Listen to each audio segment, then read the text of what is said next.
going on YouTube? Welcome back to another KingJvpes video. Now today we're going to be talking to you guys about 5 potential reasons your photography is not improving. Maybe lately you felt stagnant, or maybe you feel like you're stuck and your photography is not improving at all. No matter what you try or how many other lenses you go and buy, your photography kind of still looks the same and it's kind of getting that same feedback. So what are those root causes that allow us to kind of be stuck in this position? What is gonna really hold us up? And I've kind of thought about it for a while and also compiled from my personal experiences my top 5 reasons why my photography wasn't improving. Alright, number 1, not being able to accept criticism.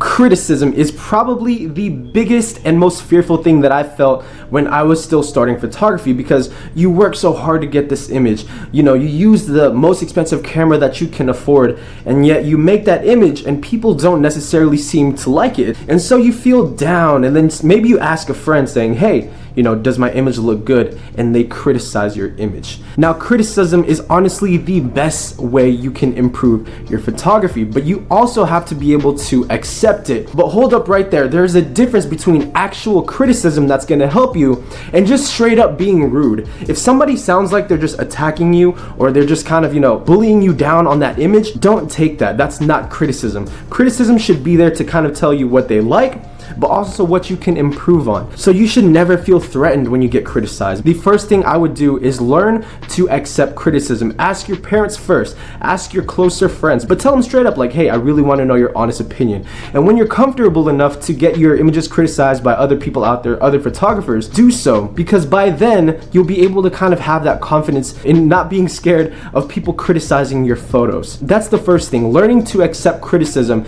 and applying that to your photography little by little. Number 2, blaming environmental factors. Now, this is something that I was really guilty of doing when I first started shooting, because I picked up a camera around that fall winter season and I always told myself, oh wow, it's too cloudy, or there's not enough light coming out. Blaming environmental factors is honestly one of the things that can really hold you back, because there are ways to go around it, and this is what's going to help you improve as a photographer. Just because it's not the perfect day outside, for you to go out and shoot what you want to shoot, doesn't mean you can't do it. You got to find different ways of doing so, and in that middle process of finding how you're going to make this image, you're going to grow a lot more. Improvise, be resourceful, and just try to put everything together to make that image the best that you can. So the next time you want to shoot portraits out in the sunlight, but unfortunately it becomes cloudy, don't just stay in the house and not do it at all. Still go do that shoot and find a way to make that image. That's how you're going to improve, and that's another thing that might be holding you back. Number 3, kind of playing hand in hand with what we just talked about, obsessing over gear, which leads to blaming your gear. If you're new into photography and you bought the newest entry-level camera and you go online to look at reviews and you realize, wow, my camera isn't actually, as great as I thought it would be. Don't go out buying the newest, most expensive camera, because to be honest with you, cameras don't mean And I say that because if you look at some of the images that photographers in the past, from the 50s, from the 70s, the 80s, all of those guys back then, they made really powerful images with film cameras. Images where they couldn't adjust exposure right after they took the image. With digital nowadays, we have the ability to do that. So don't obsess over gear. Or maybe if you're one of those gear fanatics, I have no problem with that. I myself obsess over gear all the time. But I constantly kind of tell myself, that photography isn't always about gear, because you can still make powerful images with a really cheap camera. It's about how the photographer uses the tool rather than how great that tool is. You give Gordon Ramsay, the shittiest stove and pot and the same vegetables, and you give yourself a stove and pot that's worth $1 million, who's gonna make the better food?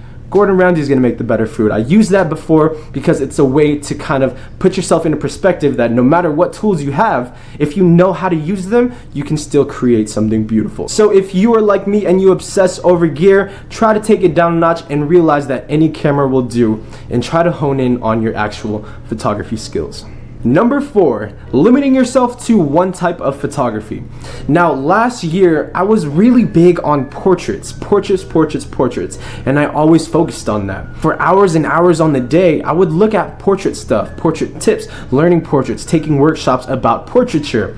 And eventually what happened was I got hired to do like an event type of photography. But what I realized was that, hey, I only know how to take portraits. So like 99% of what I took that day was like portrait shots, and it didn't really fulfill what the person needed. And so I kind of thought to myself, I was like, wow, how did I end up doing this? I thought I had everything locked down. And that's because I limited myself to only one type of photography. Something that you can do that's going to help you massively is to be a generalized photographer and just to learn little things here and there about different types of photography. Maybe for a whole week, dedicate yourself to a different type of photography like architectural stuff, and then try the next week, go into street photography. Then after that week, try something else like landscape photography.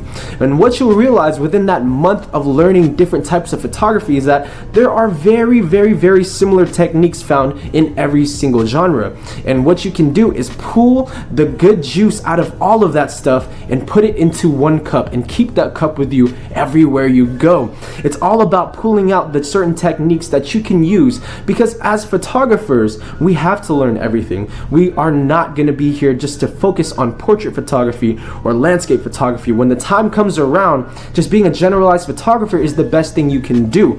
So just go out there, learn a lot about photography, whether it be automobile, landscape, portraiture, architectural, street photography, and apply all of those techniques to yourself. And by God, this has been the most eye-opening thing for me about learning photography, just learning different types of it and really applying myself into every given situation. And last but definitely not least, number 5, becoming stagnant and not setting new goals or new challenges for yourself. Now, what do I mean about being stagnant? Usually what it means in photography is kind of developing this routine that you do every time you go out and shoot. And you always follow that same routine. And you ask yourself, like, why isn't my photography improving, or why do my images all look the same? It's because you've got so comfortable with what you've been doing. Maybe it worked the first time and you felt great about it, but you continue to do the same thing over and over and over again to the point where you're stagnant, you're stuck, and you're not moving. So something that I do to break my routine is I always throw myself curveballs. I set myself new challenges and new goals. Some of the challenges that I do is I'll go out there and I'll say, today I will only take pictures with a point and shoot, when originally I planned to go out that day with an SLR. Or other days I'll challenge myself to make a 5-page small series zine about just taking images that all kind of relate to each other and putting that together to make yourself a little series. If there's something out there, whether it be portrait photography, street photography, or something else that you really admire and enjoy and you're passionate about, set yourself up for a new challenge, set yourself up a new goal, and every time you complete that goal, set yourself another one. And over time, as you're accomplishing all of these goals, you're gonna see your photography start to tweak.